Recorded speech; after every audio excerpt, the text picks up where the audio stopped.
Assalamualaikum warahmatullahi wabarakatuh.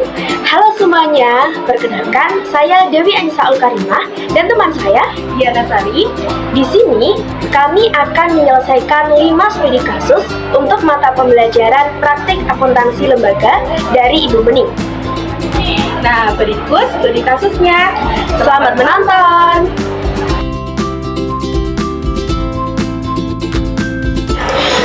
Nah, dari studi kasus tadi, kita akan menjawab beberapa pertanyaan yang ada.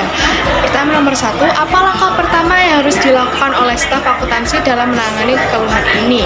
Jawabannya adalah staf akuntansi harus mengakui keluhan nasabah dan menunjukkan rasa empati atas ketidaknyamanan yang dialami. Kemudian, staf akuntansi segera memverifikasi status transaksi transfer dengan memeriksa catatan internal dan melakukan konfirmasi dengan bagian terkait. Lalu pertanyaan yang kedua, bagaimana cara Anda menenangkan nasabah dan menjelaskan proses klarifikasi transaksi tersebut? Jawabannya adalah staf harus mendengarkan keluhan nasabah dengan sabar, dengan menunjukkan rasa empati, kemudian dengan tenang menjelaskan proses klarifikasi transaksi, serta meyakinkan nasabah bahwa masalah sedang ditangani. Dan tidak lupa memberikan informasi terbaru kepada nasabah selama proses berlangsung agar nasabah merasa tenang. Lalu pertanyaan nomor 3, apakah ada solusi jangka panjang untuk mencegah kasus serupa terulang? Jawabannya ada. Caranya, untuk mencegah kejadian serupa, BPR harus melakukan identifikasi atau evaluasi pelacakan transaksi otomatis dan meningkatkan kualitas layanan customer service melalui pelatihan atau workshop untuk memberikan informasi yang jelas tentang tingkat waktu dan prosedur transaksi.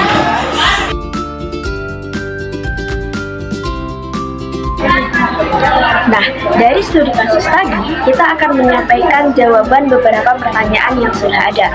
Ada 3 pertanyaan. Pertanyaan yang pertama, langkah audit atau klarifikasi data apa yang perlu dilakukan? Nah, di sini koperasi harus melakukan audit internal dengan memeriksa catatan manual dan juga digital, serta mengkonfirmasi data simpanan sukarela dengan anggota koperasi. Kemudian, pertanyaan yang kedua, bagaimana pendekatan komunikatif yang seharusnya dilakukan staf untuk menghindari konflik? Jadi, koperasi pastinya harus menggunakan komunikasi yang transparan, jujur, dan juga empati, serta memberikan penjelasan tentang proses klarifikasi dan juga solusi yang akan diambil. Pertanyaan yang ketiga, evaluasilah sistem pembukuan dan usulkan perbaikan untuk meningkatkan akurasi data simpanan. Jadi, koperasi juga harus mengevaluasi sistem pembukuannya dan mengidentifikasi potensi sumber kesalahan serta menerapkan perbaikan untuk meningkatkan akurasi data. Hal tersebut bisa melibatkan perangkat lunak akuntansi yang pastinya lebih andal, penerapan pembukuan berpasangan, atau penguatan pengendalian internal.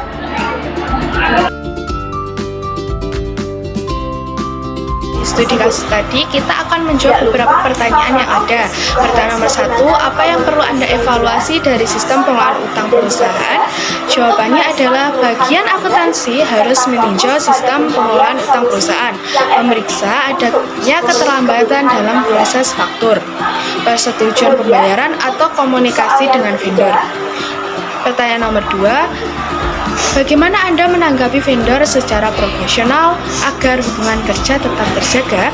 Jawabannya, staf akuntansi harus menanggapi vendor dengan cepat dan profesional, mengakui keterlambatan dan meminta maaf atas ketidaknyamanan yang ditimbulkan. Mereka harus memberikan penjelasan yang jelas tentang keterlambatan, serta menguraikan langkah-langkah yang diambil untuk menyelesaikan masalah dan meyakinkan vendor bahwa pembayaran akan segera dilakukan.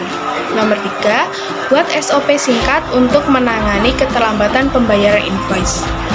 Jawabannya, perusahaan harus mengembangkan standar operasional prosedur atau SOP yang jelas dan ringkas untuk menangani pembayaran faktur dan menguraikan tanggung jawab, tingkat waktu, dan protokol komunikasi.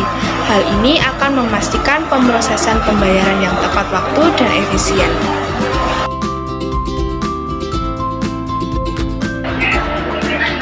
Dari studi kasus keempat tadi, pertanyaan yang pertama adalah apa peran front office dalam merespon keluhan seperti ini? Jadi, staf front office harus segera meminta maaf kepada pelanggan atas ketidaknyamanan dan juga menunjukkan empati terhadap situasi yang mereka alami. Mereka juga harus mengumpulkan informasi tentang pengiriman, termasuk nomor pelacakan dan tujuan, yang pastinya untuk menyelidiki penyebab adanya keterlambatan. Nah, seorang staf front office juga harus menawarkan solusi atau alternatif untuk penyelesaiannya. Kemudian soal yang kedua adalah bagaimana teknik komunikasi asertif yang bisa digunakan dalam situasi seperti ini. Jadi, staf front office pastinya harus menggunakan teknik komunikasi asertif dengan tenang menjelaskan situasi dan menguraikan langkah-langkah yang diambil untuk mengatasi masalah tersebut. Nah, staf front office juga harus menggunakan komunikasi yang pastinya jelas, sopan, dan juga tegas untuk merespon keluhan pelanggan, serta bisa fokus pada pencarian solusi yang lebih efektif untuk menemukan kebutuhan pelanggan. Nah, kemudian untuk soal yang ketiga adalah rancangan format laporan penanganan keluhan untuk kasus keterlambatan pengiriman. Nah, jadi seorang front office itu harus mengembangkan format standar untuk pelaporan keluhan pelanggannya, termasuk detail keluhan, temuan investigasi, tindakan yang diambil, dan hasil penyelesaian. Hal ini dilakukan akan membantu melacak keluhan, mengidentifikasi tren, dan meningkatkan layanan pelanggan.